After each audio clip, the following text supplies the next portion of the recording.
الحمدللہ نحمدہ ونستعینہ ونصلی علی رسول الکریم۔ آج میں آپ کو ایک مہمان کا دلچسپ واقعہ سنا رہا ہوں۔ محمد بن سلیمان نقل کرتے ہیں، میں مملکت یمن کی سمت سفر کر رہا تھا۔ میں نے راستے میں ایک لڑکے کو دیکھا جس کے دونوں کانوں میں بالیاں لٹک رہی تھیں۔ بالی میں چمکدار موتی جڑے ہوئے تھے جن کی چمک سے اس کا چہرہ دمک رہا تھا، اور اپنے رب کی تعریف میں یہ شعر کہہ رہا تھا: ملیک فی السماء بھی افتخاری، عزیز القدر لیس بھی خفا۔ آسمانوں میں موجود بادشاہ میرے لیے باعث فخر اور ایسا عظیم القدر ہے جس میں کسی قسم کی پوشیدگی نہیں۔ یہ سنتے ہی میں اس کے قریب آیا اور سلام عرض کیا۔ اس نے کہا، میں اس وقت تک تمہارے سلام کا جواب نہیں دوں گا جب تک تم مجھے میرا حق ادا نہیں کرو گے۔ میں نے کہا، آخر وہ حق کیا ہے؟ اس نے کہا، میں ابراہیم علیہ السلام کے مذہب پر چلنے والا ہوں۔ میں ہر روز اس وقت تک کھاتا پیتا نہیں جب تک میں کسی مہمان کی تلاش میں میل دو میل سفر نہ کر لوں۔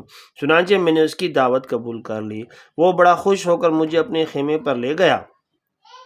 خیمے پر پہنچتے ہی بآواز بلند کہنے لگا، اے میری بہن۔ خیمے میں موجود لڑکی نے لبیک کہا۔ اس نے کہا، آؤ، ہمارے یہاں مہمان آیا ہے۔ وہ لڑکی کہنے لگی، صبر کرو، پہلے تو اس مہمان کی آمد پر ہم اپنے رب کا شکر ادا کریں۔ چنانچہ وہ اٹھی اور 2 رکعت نماز شکرانہ ادا کی۔ لڑکا مجھے خیمے کے اندر لے گیا اور وہاں بٹھا دیا۔ بعد ازیں چھری لی اور اپنی اونٹنی ذبح کرنے چلا گیا۔ میری نظر اس لڑکی پر پڑی۔ وہ انتہائی خوبصورت ہی میں چوری چھپے دیکھ رہا تھا اور میرے اس انداز کو سمجھ گئی۔ مجھے کہنے لگی، ایسا مت کرو، تمہیں معلوم نہیں اس موقع پر یثرب والے یعنی نبی صلی اللہ علیہ وآلہ وسلم نے کیا فرمایا ہے۔ آپ صلی اللہ علیہ وآلہ وسلم نے فرمایا ہے، زن العین نظر، یعنی آنکھوں کا زنا بد نظری ہے۔ وہ لڑکی مزید کہنے لگی، اس حدیث کے بیان سے میری مراد یہ نہیں کہ میں تمہیں ڈانٹ دوں، بلکہ مراد تمہیں ادب سکھانا ہے تاکہ تم دوبارہ اس قسم کی حرکت نہ کرو۔ رات کو جب سونے کا وقت ہوا تو میں اور لڑکا باہر سو گئے اور اس لڑکی نے خیمے میں رات گزاری۔ پوری رات میں قرآن کی تلاوت کی سی آواز سنتا رہا جو باریک اور بہترین قسم کی آواز تھی۔